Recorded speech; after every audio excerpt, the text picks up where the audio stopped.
Welcome to this week's Who, What, Why podcast. I'm your host, Jeff Schechtman. Every day we see the horrible and powerful pictures of the ground war in Ukraine. Cities like Mariupol, Kiev, Lviv are becoming etched into the history of war. But there's another war going on. It's being fought not on the ground, but in the world of banks and petrodollars and wons and rubles. When commentators talk about how this war will change the world order, they're not necessarily talking about following the missiles or about the geography of land, but rather about following the money. Perhaps never in the history of warfare has macroeconomics played such a central role. Both the sanctions and the economic interests of nations are shaping not just the economies of the combatants, but globalization and the free flow of money around the world is impacting what positions nations take and how the world might be changed when the guns of March come to an end.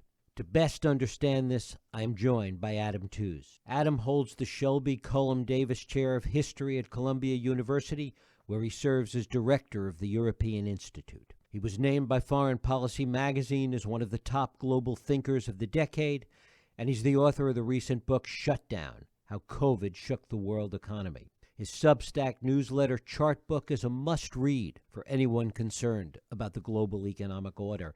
It is my pleasure to welcome Adam Tooze here to the Who, What, Why podcast. Adam, thanks so much for joining us. Glad to be with you. Well, it's great to have you here. When we talk about the sanctions that are in place right now and the degree and scope of them, which are even ongoing as we speak, are we in uncharted territory here? Do we have any examples of anything in the past from an economic perspective that is as significant as this in terms of the global economic framework and the impact that sanctions can have? If we look at sanctions regimes as opposed to just flat-out war economies, this is a particularly extreme case.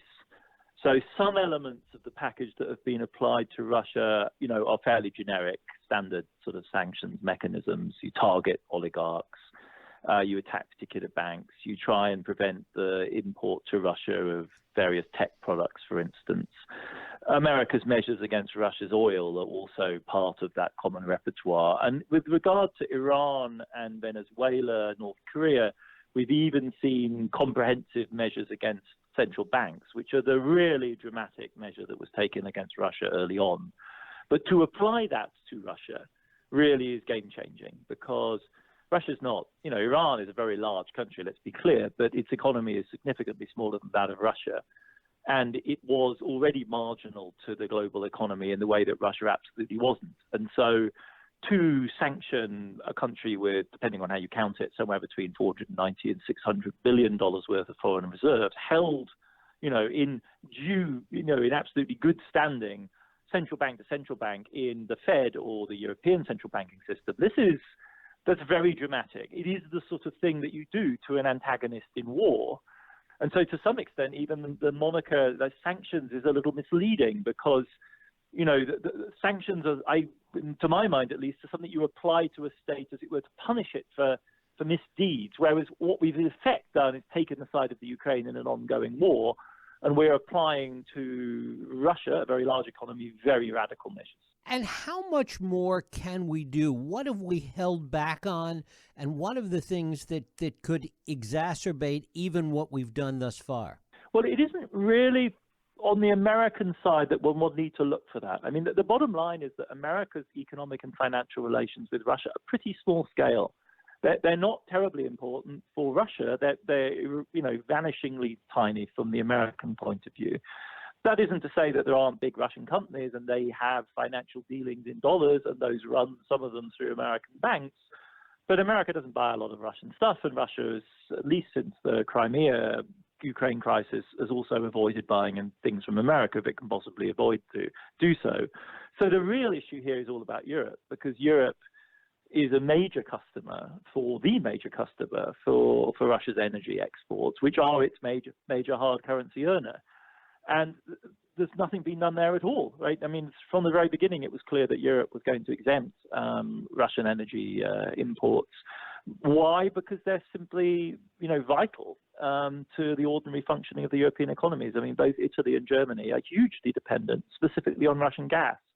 for a large part of their domestic heating, cooking, and electricity generation. And they don't have, either of them, adequate LNG capacity that would allow them to import, to import LNG. And there isn't enough LNG in the world economy anyway. So they have held back. And in fact, they're not just shyly either. I mean, the German government has been quite robust recently in making the case that they aren't going to adopt immediate sanctions on that front. That doesn't mean that Germany isn't going to move away longer term from dependence on Russia. They've done a big deal with Qatar to take gas from them. They are going to build LNG terminals so that they can import from all over the world. But that is a matter of months or indeed years. They so far have held back on a sort of the thing that would be a really decisive blow. So a lot of the action has in fact been then, private companies independently deciding, so-called self-sanctioning. The IKEAs, the McDonald's of this world, frankly, every major global corporate name, with a few exceptions, has decided to pull out. Given all of these companies that have pulled out, how easy will it be, if at all, for them to get back in once there is potentially some kind of resolution to this? It depends very much on how they've handled it. Some are just stopping new investment. Some are trying to sell their stakes. The big European oil companies are trying to sell their stakes. Certainly Shell and BP are. That won't be easy, and the Russians won't make it easy on them. So in accounting terms, they'll almost certainly just write off those stakes and book them as losses. McDonald's, on the other hand, for instance, which is a huge employer in Russia, 65,000 people on its payroll in Russia, is continuing to pay its staff wages and salaries. So that is the kind of position which, which sets you up in the event of a resumption of something more like normal relations to just restart the business. IKEA, likewise, I think has guaranteed its staff pay and salaries for the next 3 months. So they're not ending their association with Russia, but they are putting it on hold, and they're doing it so at considerable cost to themselves because they're proper corporate citizens and they recognize their obligation to their Russian staff, who, whatever their attitudes towards Putin and his regime, cannot really be personally blamed for what's going on. So they are setting themselves up for the possibility of a resumption, I would say. Looking at this from a macroeconomic point of view, what are the potential long-term impacts of these sanctions, even after the war is over? Well, it's difficult to see how we go back to normal on the finance side. The thing about sanctions is they're very difficult to undo, as we see with Iran and Venezuela. That a political head steam builds up around them, so that ending them requires you to acknowledge, in a very formal way, the restoration of normal conditions. And it's very hard to see how we do that with a Russian government still headed by Mr. Putin. So those are going to be long-term, and that will simply be very bad for the Russian economy. There's no doubt about that. And the Russian economy is not a huge part of the world economy, but it's non-trivial. 1 or 2, I think it's around about 2% of global GDP, something like that. So its growth will then fractionally be slower. So there'll be a dampening effect. The more immediate impact, really, as much through the war itself as through the sanctions, but the two together have created this sort of shock effect, is to prices for energy and key commodities, notably foodstuffs, so grain, maize, sunflower oil, all of which are key to the diets, especially of lower income countries in Asia and the Middle East. Talk a little bit about the commodities and particularly wheat. I mean, we're going into what's considered the planting season there. If that doesn't happen in the midst of this, the impact could be even broader. Yeah, I mean, Russia is a big energy supplier, about 10% of the oil market globally, but it's a dominant supplier of wheat, especially if you treat Ukraine and Russia as a bloc, which is in a sense the political issue here. So I don't mean to imply anything by that, but if you look at the way their export terminals are set up in the Black Sea, they are, as it were, a combine.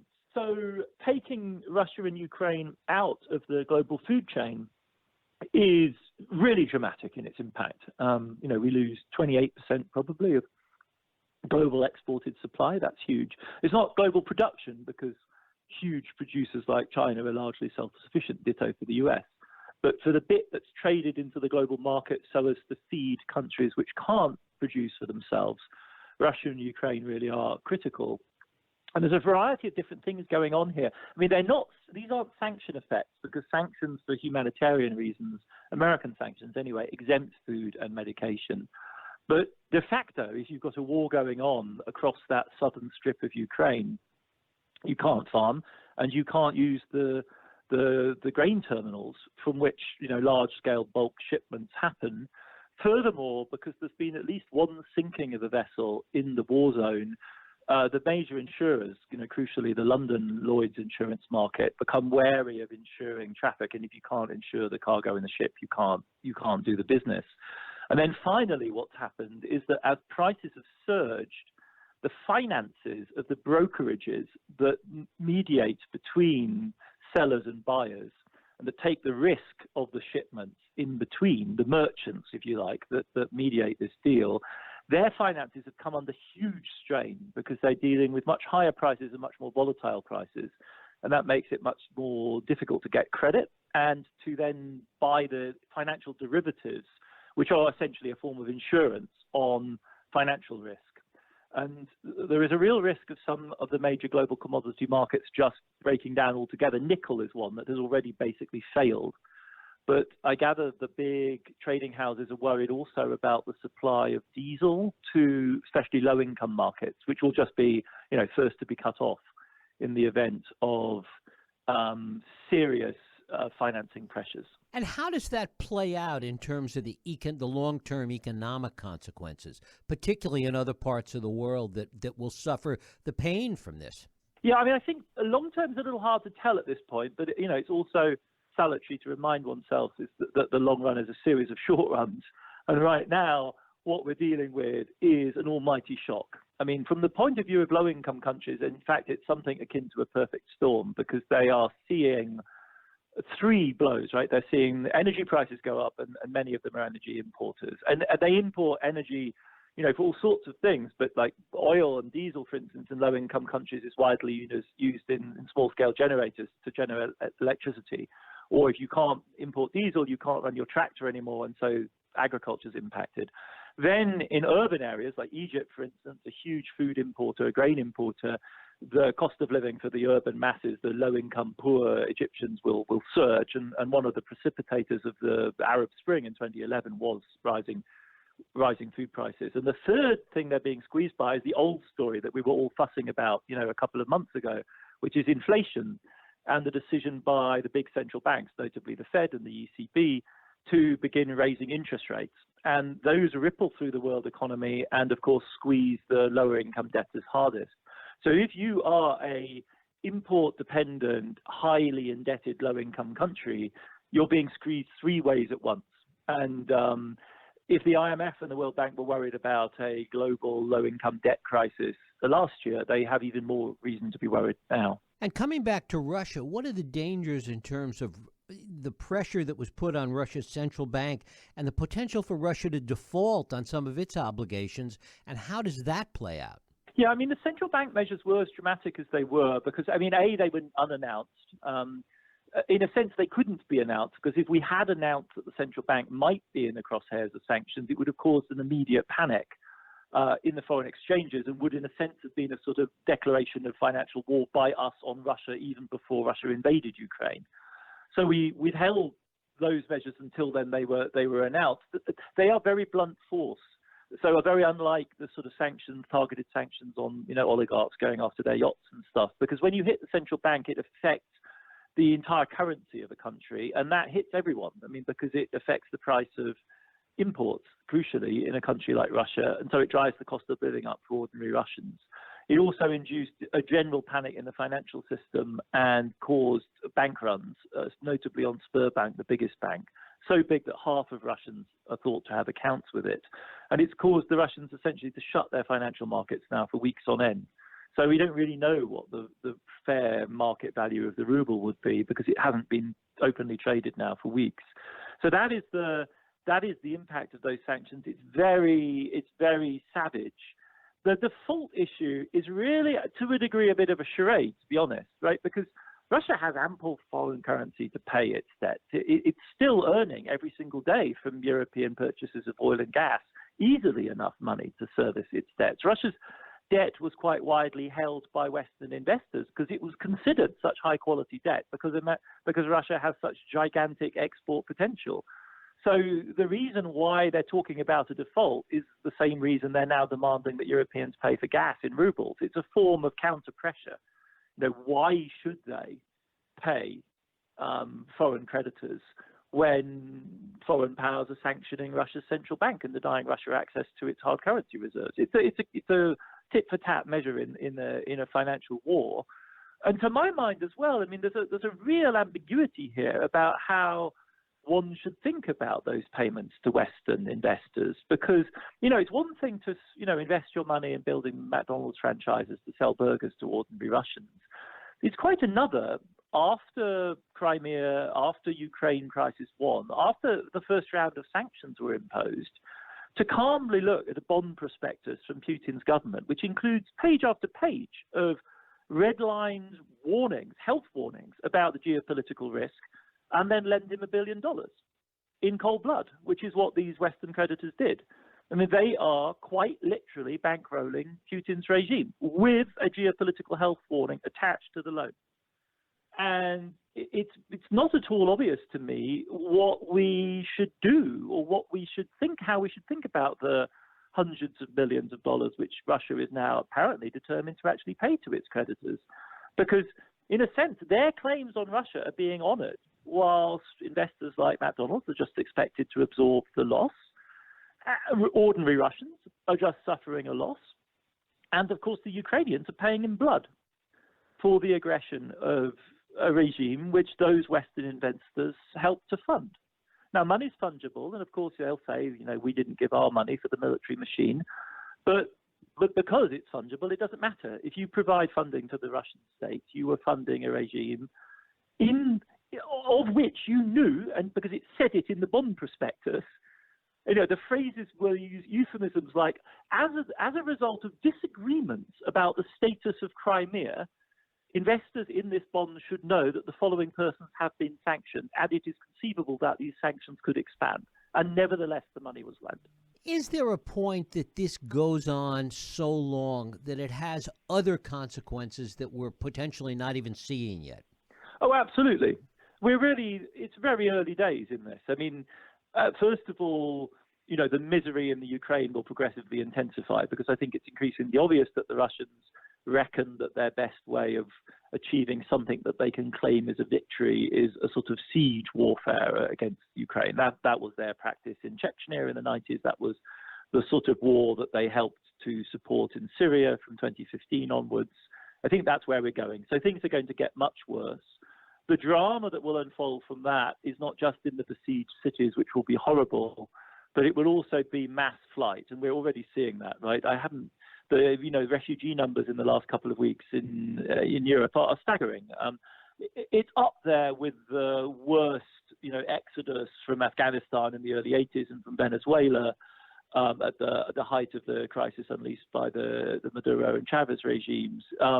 We're talking 3+ million people having left the country in a matter of weeks, and that number is going to rapidly rise. The total number of displaced people in Ukraine right now is pushing a quarter of the population, and that will progressively accelerate. So that's huge. I mean, and it will have a ripple effect across the entire region, and it will be a huge challenge for Europe to get its act together and to address this. And it's a huge challenge because we know that they collectively failed the last time. I mean, the Germans were the standout exception, but even in Germany, it caused a huge political upheaval. But there was no common European response to the Syrian crisis back in 2015, 2016. And so Europe does face a huge challenge. I mean, at a rough guess, the costs of providing German level of accommodation for refugees run to about $10 billion per million people per year. So you could be looking at a bill of, $100 billion for this refugee flow in the next few months. And Europe's rich; it can absorb that. That's the sort of money that you can pull together. But to do it in a very complex quasi-federal system, with huge complex bargaining that goes on, that will be a vast challenge and will create very considerable dislocation and, of course, mass misery for the people involved. Talking about the people involved, you've also written in Chartbook about the refugees themselves and their access to money and their ability to take money out of the country and what value that money has. Talk about that. Yeah, I mean, it almost feels frivolous and banal to talk about these kind of issues in the context of the horror that we're seeing in the besieged cities. But yes, when people flee, of course, they're defined by dispossession. That's what it means to be a refugee, is to have lost your home. And so the question is, what can you take with you? And you can take the clothes on your back and a bag. And, you know, there are these, as we all know, these incredibly touching scenes. And we've seen it on America's border with Central American and Mexican migrants. People come with the same accoutrements that families come with all over the world. But they also, of course, need the means to support themselves. And precisely if they don't want to become immediately dependent on charity, they need to be able to bring some of their resources, some of their financial resources. And money is supposed to enable you to do that, right? That's what it's supposed to do. It's supposed to be a store of value, a means of exchange. And so the desperate Ukrainians are trying to bring their currency to the West. And it poses really quite fundamental dilemmas, because if you allowed the Ukrainian currency to be freely traded and to be fully subject to the tender mercies of the market, it would collapse in value. If you substituted and just simply gave the refugees chunks of euros, that would be an easier way of dealing with this, but you'd effectively be saying we're giving up on the Ukrainian currency, even whilst the Ukrainian state is fighting for its life. So how do you somehow split the difference here? And clearly what we need is an arrangement under which Ukrainians are permitted to exchange some amount, at least, of their currency into euros or zloty, because the vast majority of the refugees are in Poland, and Poland is not part of the euro system. And they do so at a subsidized rate. In other words, not simply what the market would give them, which is a fraction of the exchange rate which the Ukrainian central bank has fixed, and a fraction of the exchange rate that people are psychologically prepared for. So in a sense, what we're asking is, who is going to bear the cost of cushioning the reality that it isn't just their homes and their property that they're losing, but that their financial stakes, the financial stakes of Ukrainians, are being depreciated and destroyed as well. And that then becomes a fiscal question, right? It becomes a question for the Polish state, for Europe.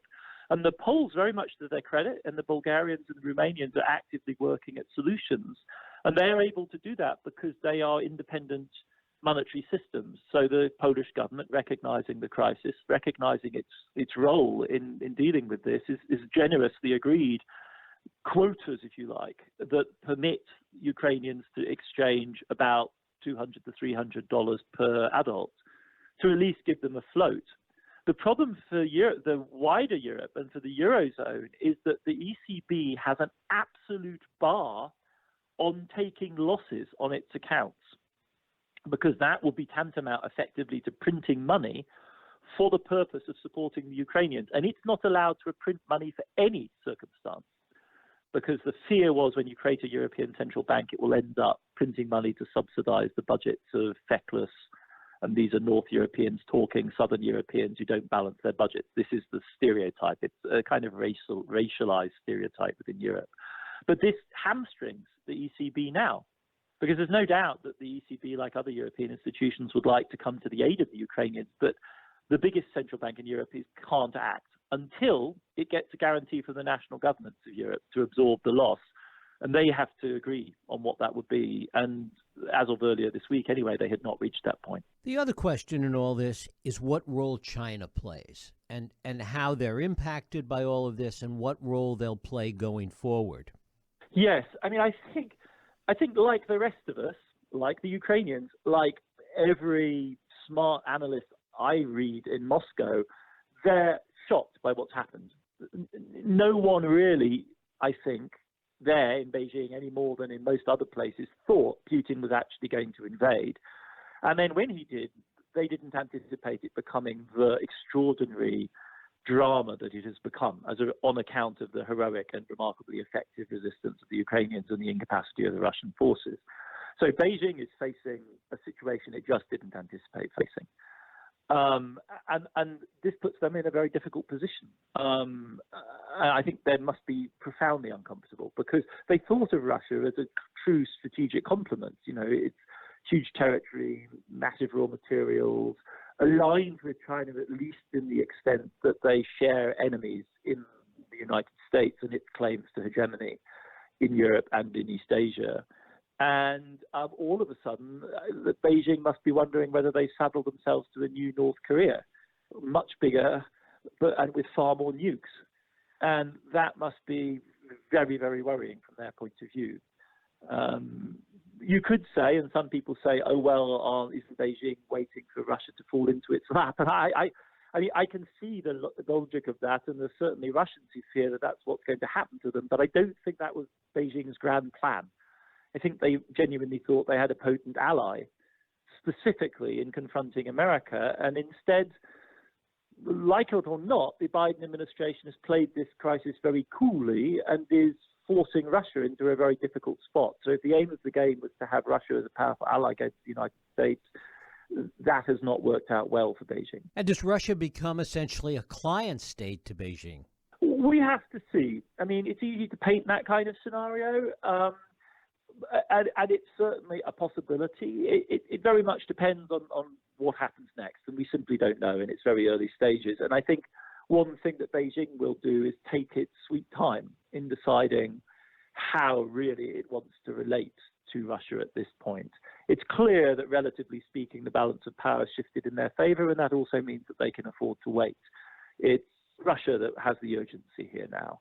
And as we know from these, intelligence sources that the Americans have been assiduously informing the world about, Russia has been asking for help, and we don't, I think, as yet know how Beijing has responded to that. It isn't surprising that they have asked because they have connected weapon systems.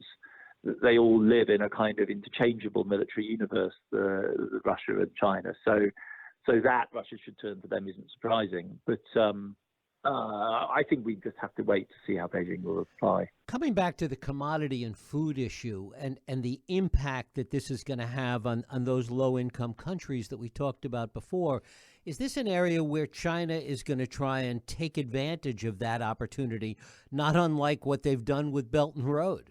It could. It might. I find often the Western reading of One Belt, One Road a little one-sided, to be absolutely honest. This sort of idea that it is fundamentally a system for debt imperialism. That's actually quite seriously contested by many Western scholars of One Belt, One Road, who A, don't think it has that coherent geopolitical intention behind it, and B, when you examine the debt terms beyond the scandalizing discourse of some Western observers, don't tend to actually find that heavily substantiated in practice. But, the Chinese are tough-minded creditors and like to get their money back. But the idea that they're using this to sort of systematically stake claims to other people's infrastructure, I think, should be taken in general with a pinch of salt. That entire narrative originated in non-coincidentally in Indian reporting on a Sri Lankan situation. So put two and two together there, and you see the geopolitical power play that's at stake. So are they going to exploit this situation? I mean, I think it certainly puts them in a position where folks are going to need China, in part, but in the sense because they'll need China not to aggressively step into commodity markets to make the situation worse. And China may very well consider that this is a moment at which they could provide, relief on debt. One hopes that they would act in that direction. They weren't put to task to a very significant extent during the COVID crisis because the debt relief measures of the Western creditors were so minimal. But broadly speaking, the Chinese did cooperate in that effort. They weren't stand out in their, in the toughness of the line that they took. So it's imaginable, I think, that in the G20 context, for instance, they would step up as a potential supporter of some sort of multilateral effort to support low-income countries. They certainly have as much invested now in those relationships as we do in the West. What do you see, finally, as the biggest danger that faces the U.S. economy as blowback from all of this? I think the impact on the US is relatively modest. I think that's an important point simply to state. The immediate impact on the US is largely through oil prices, and the illusion of American energy independence is once more exposed by this fact. I mean, thanks to shale, America produces as much oil as it consumes. In fact, there's a slight surplus, but it doesn't matter because oil prices are set globally. There's, as the saying goes, there's one big pool of oil, and everyone feeds into it, and everyone sucks from it, and so prices are set globally. And that will be the main impact on the American economy. Food prices perhaps as well, to an extent. It will certainly be a boon for American agriculture, but that's a relatively small part of the American economy, I think, compared to the oil story. And that matters in America apart from anything else for political reasons, right? It's a huge issue for the Biden administration, especially in a midterm election year. And it comes on the back of what was already a tightening all market and rising prices last year. So I think that's the one to watch. Adam Tooze, his Substack newsletter is Chartbook. You should read it for lots more information about all of this. Adam, I thank you so much for spending time with us here on the Who, What, Why podcast. Been a pleasure. Thank you. And thank you for listening and joining us here on the Who, What, Why podcast. I hope you join us next week for another Radio Who, What, Why podcast. I'm Jeff Sheckman. If you like this podcast, please feel free to share and help others find it by rating and reviewing it on iTunes. You can also support this podcast and all the work we do by going to whowhatwhy.org/donate.